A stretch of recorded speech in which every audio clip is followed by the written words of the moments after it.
नमस्कार, मी किशोर राठी. सोमवार पेठेत घर नंबर 116 आणि 117 तिथे आम्ही राहतो. तिथं त्या घराचं बांधकाम करताना खाली पाया खोदताना मला सिद्धिविनायकाची मूर्ती सापडली होती.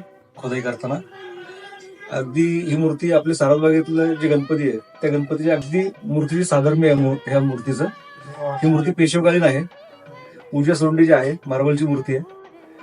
तर आम्ही सर्वांनी घरून आमच्या घरी गणपतीची स्थापना केली. आम्ही गणपतीची मूर्ती मिळाली तेव्हा गणपतीच्या मूर्तीला डोळे नव्हते. तर आम्हाला गुरुजींनी सल्ला दिला होता की तुम्ही व्यवस्थित कारागिराकडनं, एखाद्या चांगल्या कारागिराकडनं तुम्ही मूर्तीला डोळे करून घ्या म्हणून. पुण्यात बऱ्याच ठिकाणी मी चौकशी करत होतो की मला गुरुजी सांगितल्याप्रमाणे डोळे कुठं करून मिळतील. बऱ्याच ठिकाणी चौकशी केल्यावरती मला राहुल सरांचं नाव समजलं आणि त्याप्रमाणे मी राहुल सरांकडे आलो. त्यांना मूर्ती दाखवली.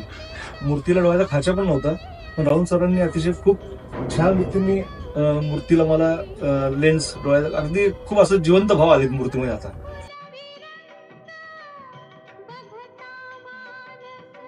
त्यांनी खूप मला चांगलं काम करून दिलं आणि खरोखरच धन्यवाद तुमचे.